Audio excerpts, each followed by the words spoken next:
Gloria al Satguru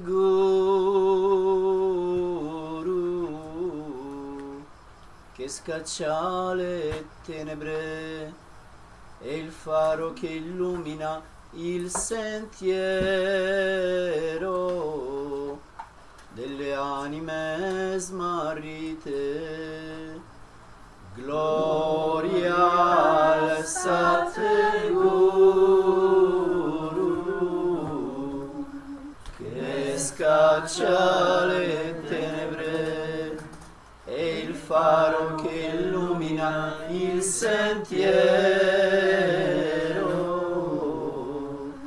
delle anime smarrite. Io non so adorare i maestri del passato, mi è difficile amare un Dio che mi ha gettato nell'arena crudele del creato. Io non so adorare i maestri del passato, mi è difficile amare un Dio che mi ha gettato nell'arena crudele del creato. Gloria al Satguru che scaccia le tenebre, è il faro che illumina il sentiero delle anime smarrite. Vennero Rama e Krishna, il Buddha e Shankara, Musa, Yeshua e Mohammed, Francesco e Rumi. Vennero Rama e Krishna, il Buddha e Shankara, Musa, Yeshua e Mohammed, Francesco e Rumi.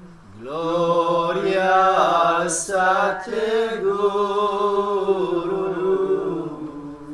che scaccia le tenebre, è il faro che illumina il sentiero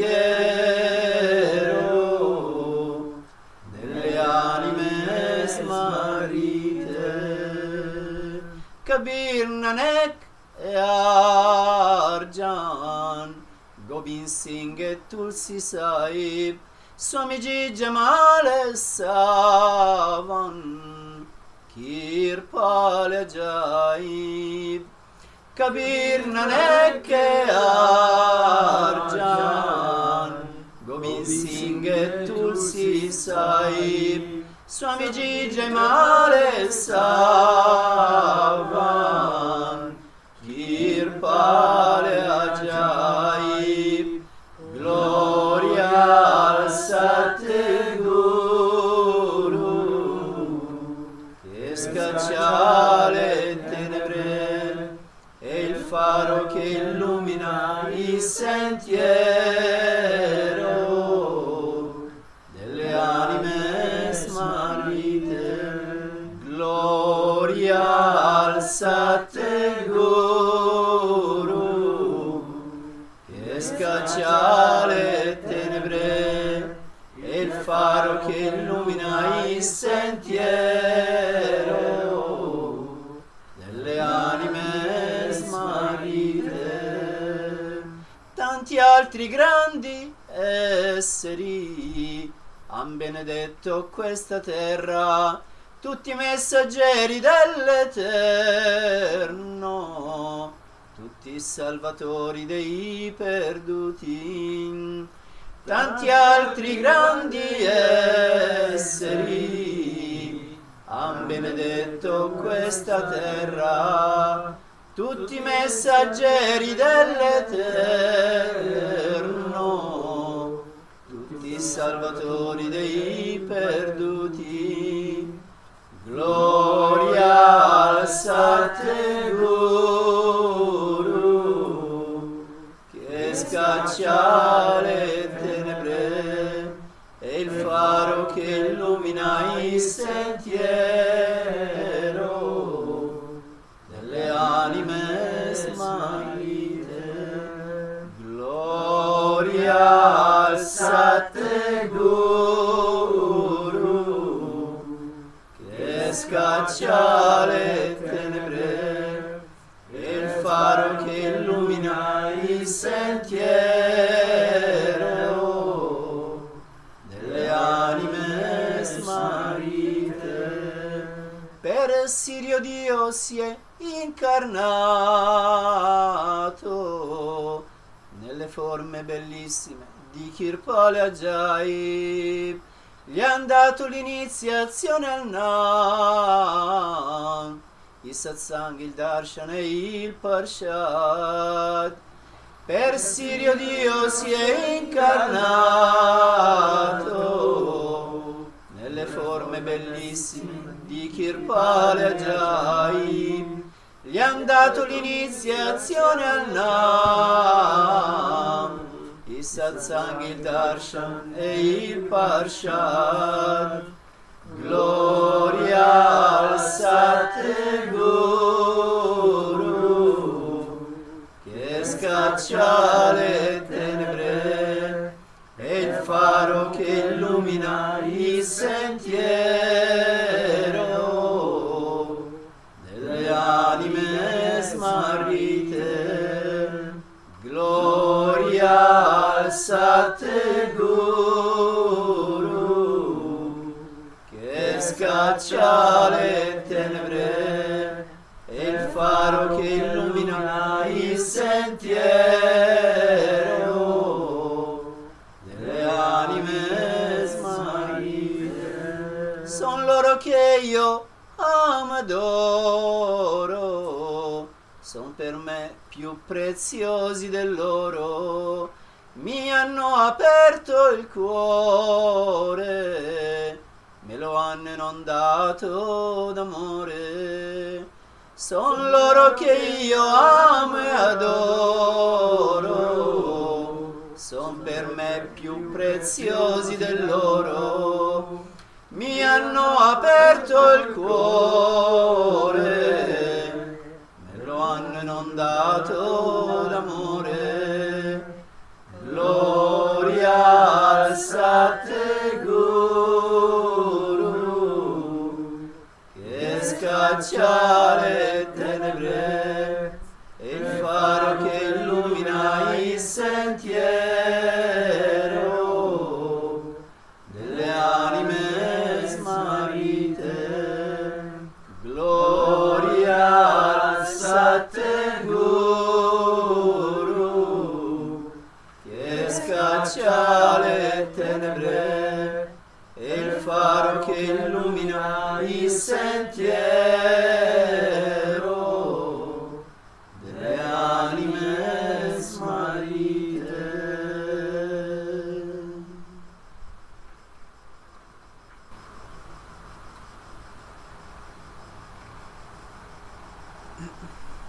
Glory to the Satguru who dispels the darkness. He is the lighthouse that illuminates the path of lost souls. I cannot worship the masters of the past. I find it hard to love a God who threw me into the cruel arena of creation. Came Rama and Krishna, Buddha and Shankara, Musa, Yeshua and Mohammed, Francis and Rumi, Kabir, Nanak and Arjan, Gobind Singh and Tulsi Sahib, Swamiji, Jaimal and Savan, Kirpal and Ajaib. Many other great beings have blessed this earth, all messengers of the eternal, all rescuers of the lost.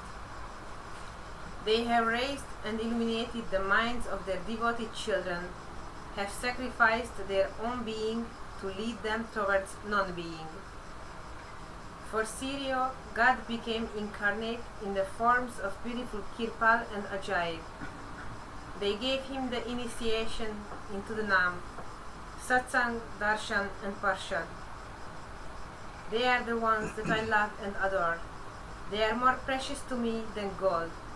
They have opened my heart and flooded it with love. Glory to the Satguru who dispels the darkness. He is the lighthouse that illuminates the path of lost souls.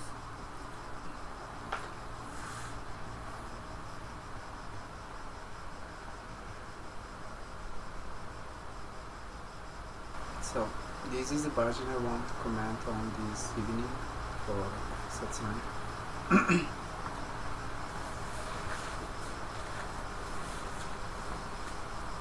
It says, glory to the Satguru,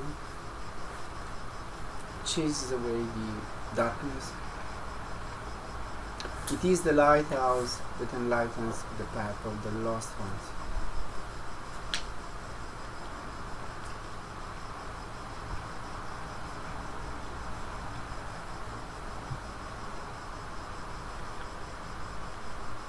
Whosoever has been a seeker of truth and looking here, there and everywhere, trying to find a reason for life, an explanation of why we are here, what's the purpose of life, where do we come from, where we will go when we leave this world, this body, and has been sincerely looking for truth.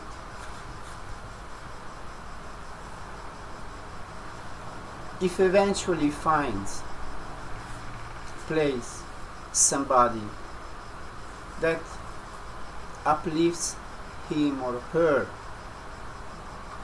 above all this confusion, and by approaching the person has an inner experience of a transcendental reality which goes above body, mind, senses, then obviously this person will become very attached to that place and to that person where this experience, this clarifying experience has happened. Human beings are kind of lost in this world, groping in darkness.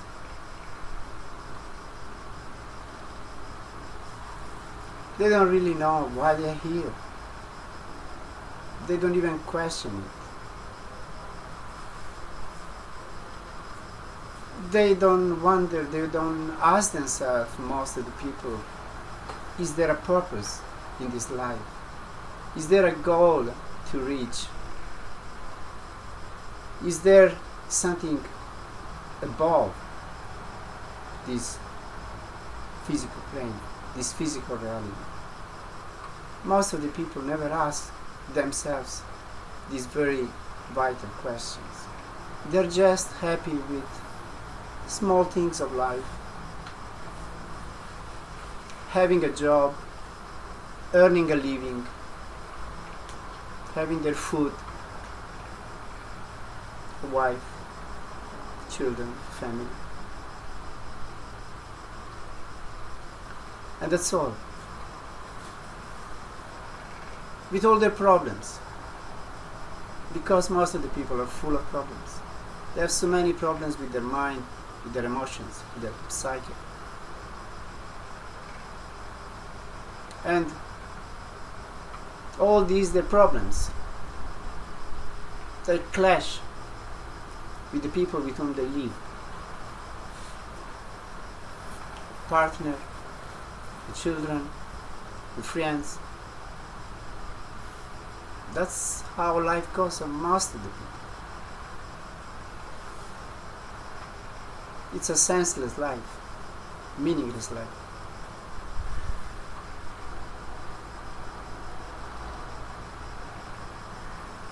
But there are a few who feel the need for something more than what they do. If they are born into a religion, and most of the people are born into a religion, they maybe begin seeking in their religion.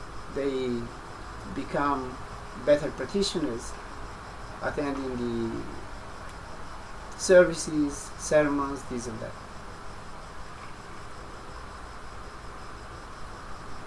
And this is true all over the world.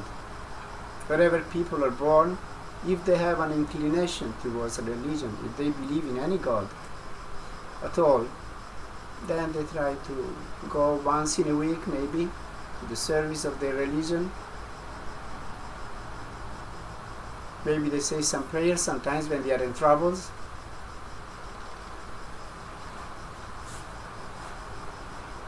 And that's all. Those who have some kind of a conversion at some point in life, in a religious field, then what do? They become priests or monks.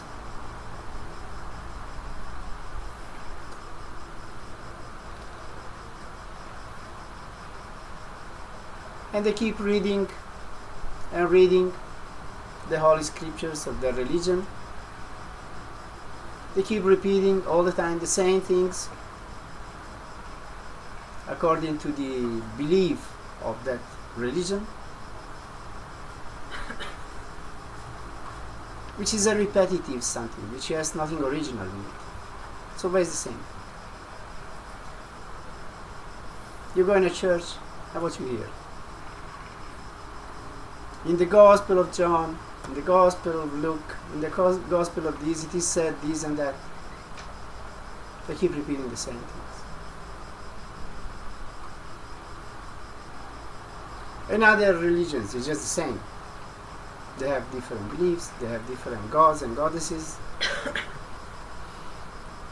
So it's the same.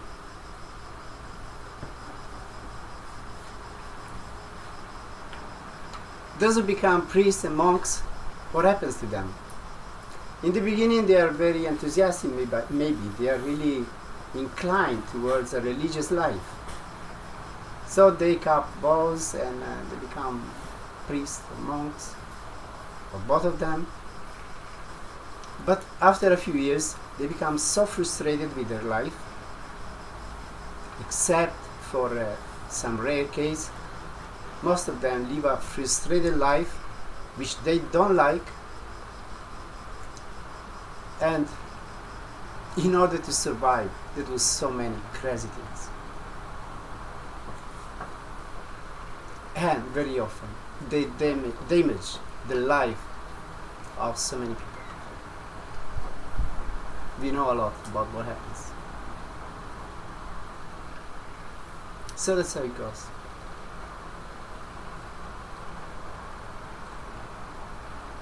So, a real seeker of truth will never be happy with justice. A real seeker of truth would like something tangible, an experience that transforms you, that uplifts you above this condition, that gives real meaning, purpose, and clarity. And this only happens if you are lucky enough to meet a living master. It has been like this in the past. All those great masters that are worshipped, they were living masters at some point. They were not dead masters or masters of the past. They were living masters. And those people who came in touch with them, their life was transformed. Many people got to them and their life was changed. They became also something special, more or less enlightened.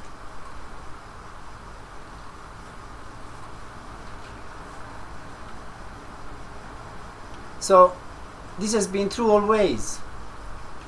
It's only if you are lucky enough to meet a living master that something really meaningful may happen to you.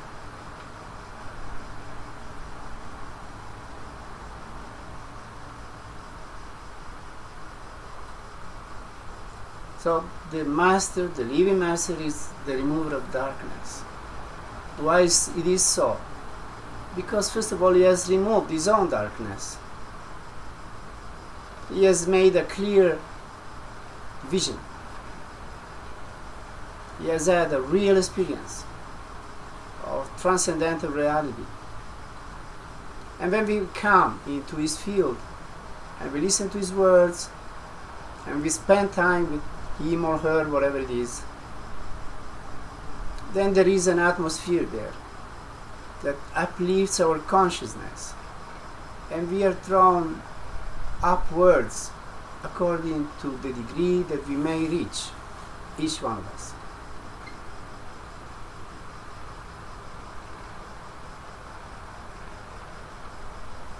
So here it says it is the lighthouse that enlightens the path of the lost souls.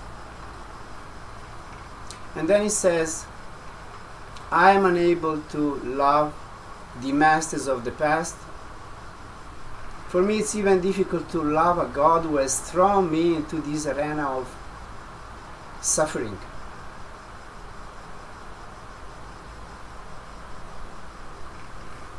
Of course, it's me writing these things. So I write about myself. I don't mean that everybody has to be like me, or that everybody has to have had the same process, going through the same process as I have gone.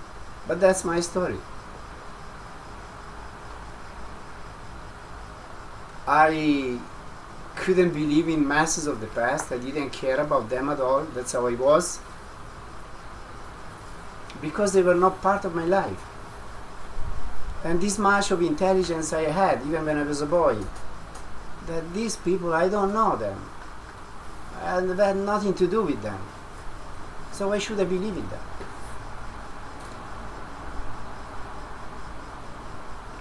So when I was 14, I gave up religion, because the explanation that my religion gave to me about God and reality, I didn't like it. It didn't fit with me at all.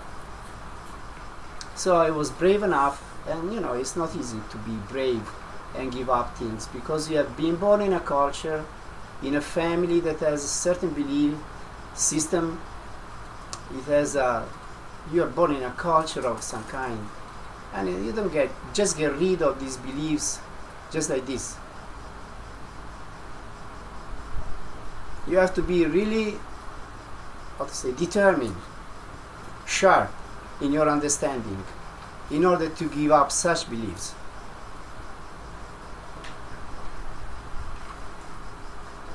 So it means that I was clear enough and I was brave enough to say, this doesn't fit with me. I don't like the way they explain this God. God that makes you born into a life for once, and according to the circumstance in which you're born, you perform actions of one kind or another because compelled of the situation. You didn't choose to be born in that place. You didn't choose to be born in that family. You were. If it is God that does everything, God made you born in that family, in that circumstance. And because of being born in that family, and because of the education that you got and the examples that you got, you perform certain actions. Eventually you die, and where do you go? You've done bad, you go to hell. You've done good, you go to heaven. You've done so and so, to purgatory. So I pondered about this, and I thought, this God is worse than I am. I'm not that bad. So I don't like him, and I refuse him. That was my reason. And then there were other things, you know. God is the all-doer. God is the omniscient, all-powerful. Everything is done by God. But eventually comes into play this Satan that becomes more powerful than God. And then this God is set aside, and Satan does everything. So can I believe in such a stupidity? I'm sorry. Either this God is all powerful or is not. That was my reasoning again. I am explaining to you how I gave up this religion. So from then on, since I didn't know anything else, I became, let's say, an atheist. I would have better called myself an agnostic, but I didn't know this word at the time. So I knew atheist. So that's what I took up.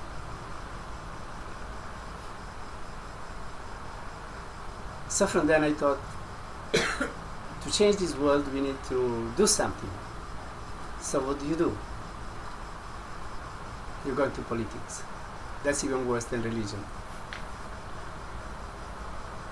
So then I had a few years of very intense ideological belief. And I did some crazy stuff. But then this also didn't convince me, because I saw that these politicians, these people who were inclined towards politics, they were not really good people.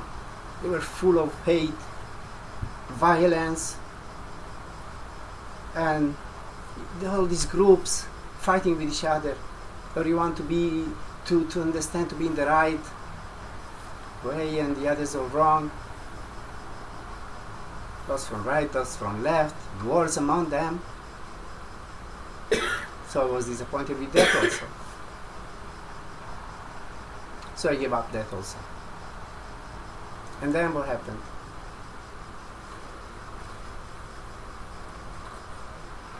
I began reading something about yoga. That's what happened. Some magazine came into my hand of those times, and I began reading something about people going to India, practicing yoga, meditation. Buddhism was kind of being in fashion at the time. I'm talking about 71, 72. So that was fascinating for me. I didn't understand much at the beginning, but it was kind of charming. So I began to be fascinated by it. It didn't mean that I became a believer in anything, but you know, the philosophy and the atmosphere of the situation really was appealing to me.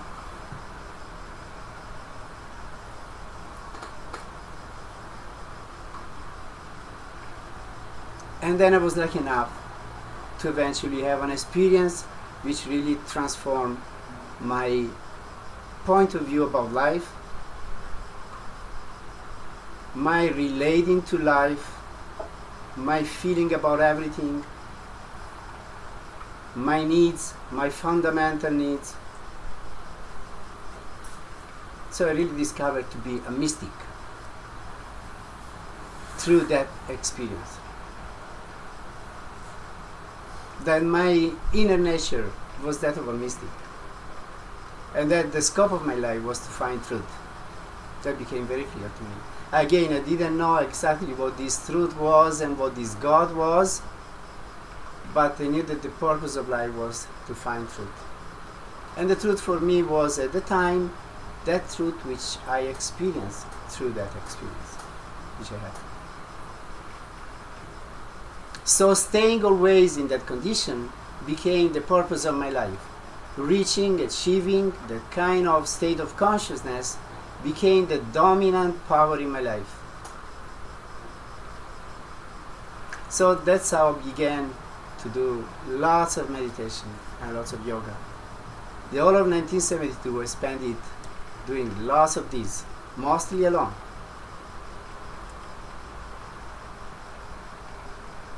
So I began to experience what it means a spiritual life, what it means the fight with the mind, what it means trying to transcend and find it very difficult, and facing the mind, the thoughts, which are like a wall that impede us to see the truth, find peace.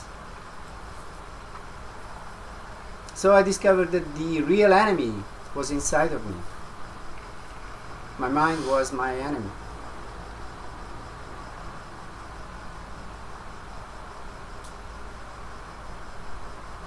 So how to fight this enemy? Who is going to help me to fight this enemy? Who is going to help me to bring back that kind of experience which I had? That's why I went to India, I met Master Kripal, and then everything which happened.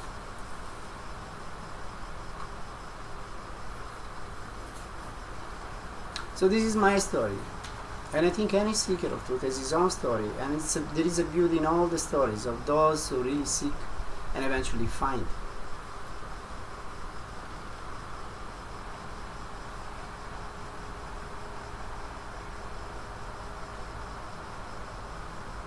So then I began loving God, even if it throws us into this arena of this world, which is quite difficult, but there is a purpose. I understood that there was a purpose eventually. That it's not just for nothing that we are born in this world. We need to learn, we need to grow, we need to evolve. That's why we are born into this world. So then you accept also this life and the fight of this life, because you know that through this fight and through what we go through in this life, we learn, grow and evolve.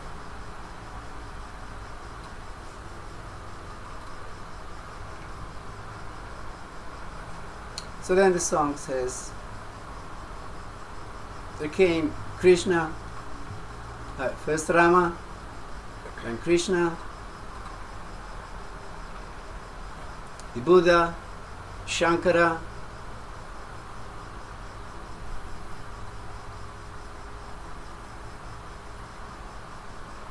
Muhammad, Rumi, Francis. These are all great beings that came in the past, and they all had their own great example. They gave this very great example for human beings.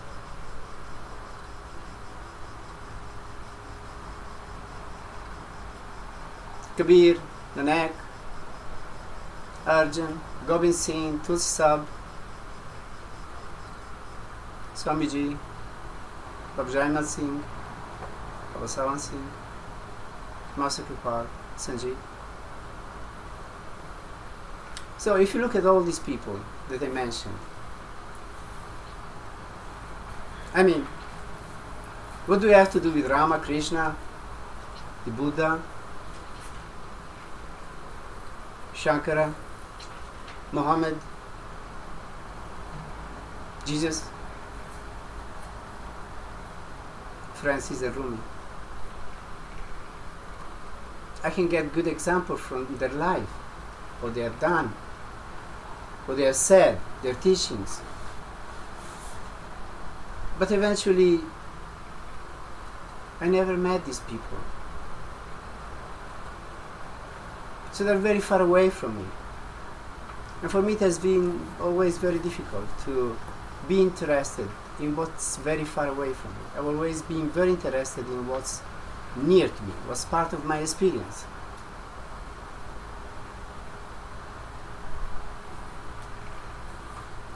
Then, meeting Master Kripal and coming on the path and understanding that this path has a lineage,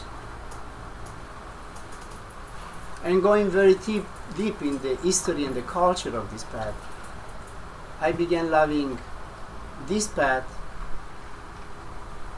and the masters of this path. Because my masters always talked a lot about, commented a lot in the Satsang about Guru Nanak, Kabir, Guru Arjan, Swamiji. So this became my culture, this became my path, and I became very fond of all this story because it was my story.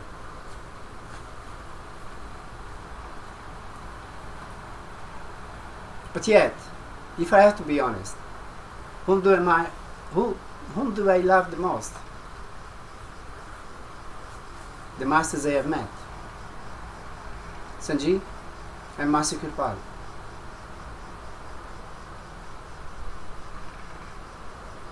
Baba Savan Singh, I feel him very close, like you can feel very close your grandfather. It's not the same as with Master Kirpal and Sanji, but yet I have a spontaneous love towards, as somebody may have a love, by the way, for grandmother or grandfather.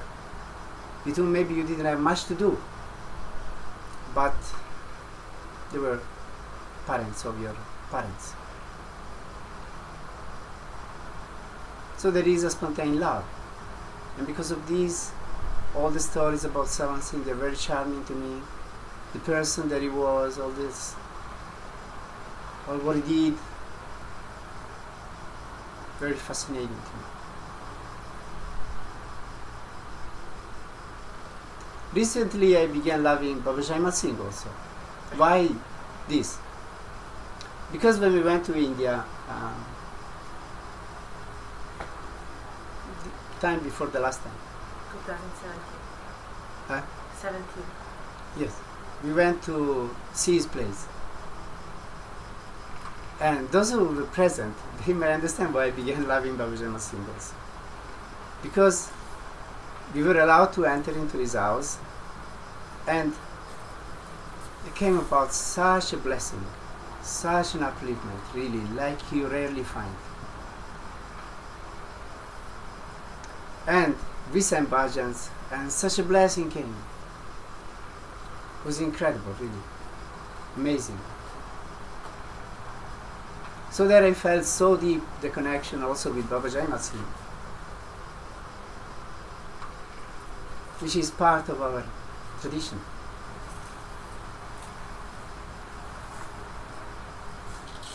Baba Jaimat Singh was the guru of Baba Savan Singh, for those who do not know.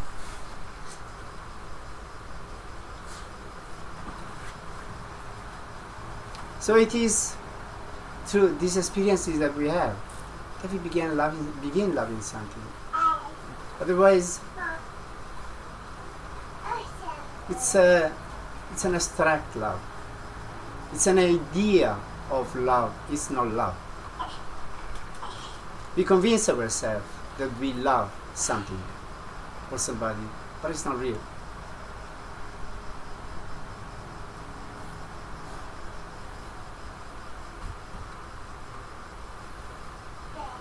Then so many other great beings have come into this world, blessing this world with their presence. Not just those that I mentioned. Those are the most famous, let's say. But there have been so many in all the traditions. In the Hindu tradition, in the Buddhist tradition, let's say in the Taoist tradition, Shantoist tradition, in the Christian tradition, in the Muslim tradition. There have been so many great beings that have come in this world to bless humanity and to bless this world. We don't know about them, but there have been so many. And it doesn't mean that those who are more famous, they are better than those who are less famous.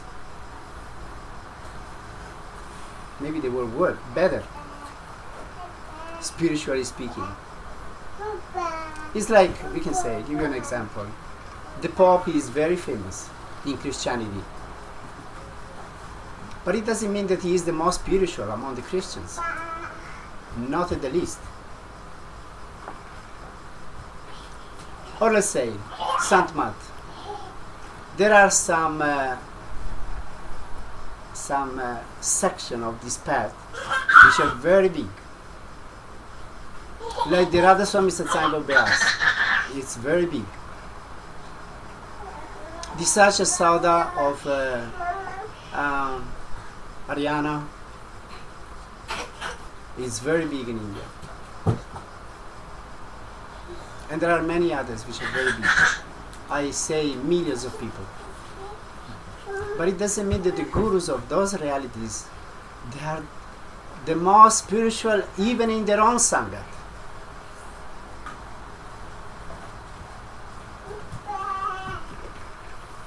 And it doesn't mean that the Guru Vyas this could be the Pope of Sant Mat. Is the most advanced in the Sangha, in general Sangha of Sant Mat. Not the least.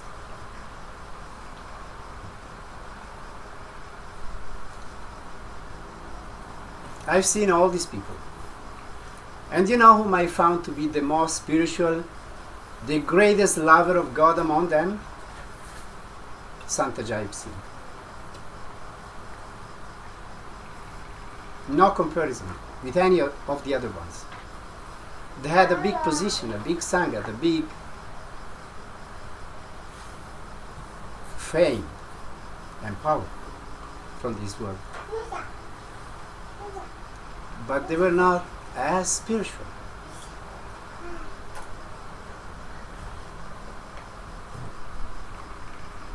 At the time of St. Francis, who was more spiritual, the Pope or St. Francis? No comparison.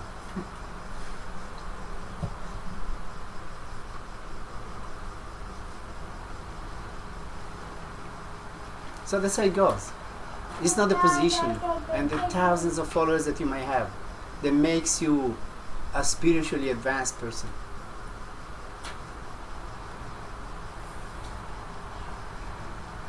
I know gurus. I have a big position with a big following, and to my eyes, they don't even have a spiritual inclination.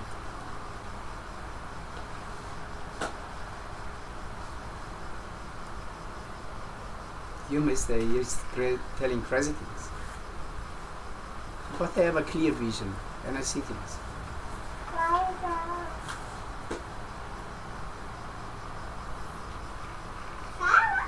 So it's not the prominence, it's not the big following that makes you into a lover of God. It is the practice that you do, the amount of meditation that you do, the amount of seva that you do for your Guru. That's what makes you into a holy man.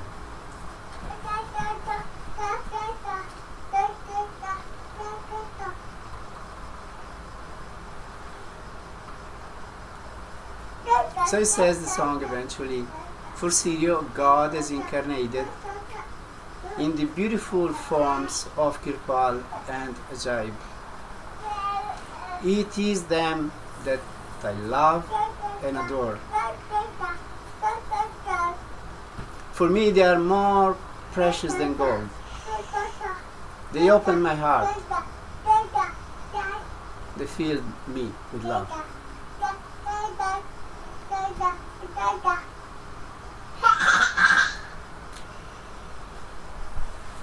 So, to my understanding, which is my understanding, you might have a different opinion, but if you're married, whom do you have to love? That beautiful woman who lived 500 years ago because she was very beautiful? Or do you have to love your wife? Will you love the children of somebody else? You will love your own children. Because maybe that was ideal. But that's nothing to do with you. So, in my understanding, when I met Master Kirpal and then Sanji, I thought, this God doesn't have to me any shape, any form. If I have to give a shape and a form, a face to this God, then which face will I give? That of Buddha, that of Christ, that of Krishna? No, it doesn't fit with me. So for me, Master Kirpal became my God, and Santa Jai became my Guru. Why so? I was initiated by Master Kirpal, not by Sanji. But Master Kirpal, I never saw him as a human being. I always saw him as a God. So he became my God. Sanji was really my Guru because he really taught me how to live. So that's how it is for me. I don't know any of the past. I'm not interested at all.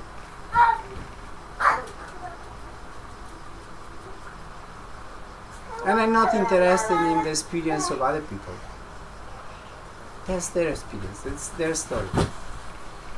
I'm interested in what has happened into my life, what has been part of my life, and that's all.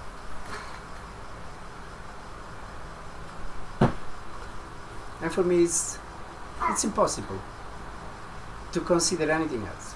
It was impossible when I was a boy, and it's impossible now.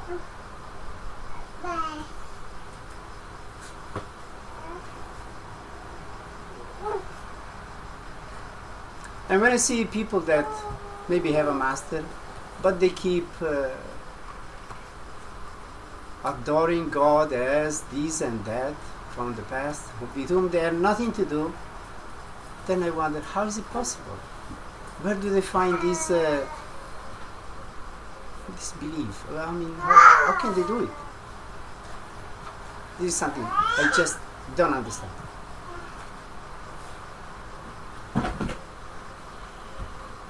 To me, it's normal to love what's part of our life, what's part of our experience, and not what's part of the experience of others.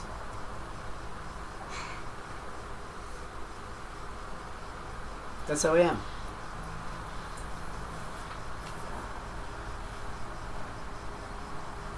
And that's how I teach.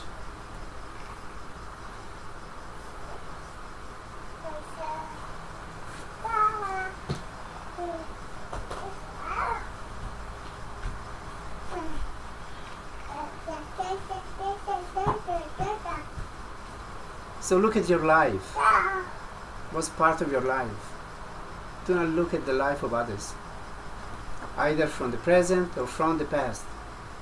What's important is just your life, the experience of your life. And you just believe in what's part of your experience. Do not believe in what's part of the experience of others. Master Kirpal used to say, you believe in what you see with your own eyes and what you hear with your own ears. Don't believe in what other people see and what other people hear. So that's my philosophy.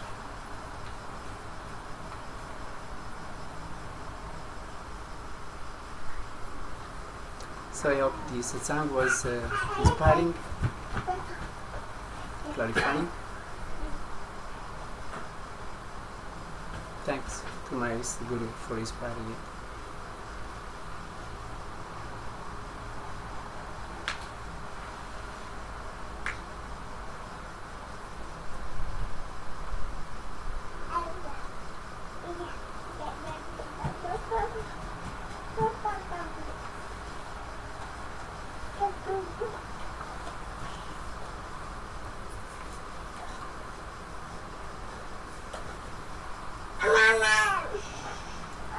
When I hear people singing all these mantras about Shiva, about Vishnu, about Krishna, I feel like laughing. I tell you the truth. What do they have to do with these people? If they have a master, why don't they sing the name of their master? It's so much better. It's their master. I will never be able to, and I never do. I can't sing Om Namah Shivaya. I just don't like it. I can't sing Hare Krishna, Hare Rama. I just don't like it. That's nothing to do with me. I like to sing the names of my masters because they mean something to me.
Mama.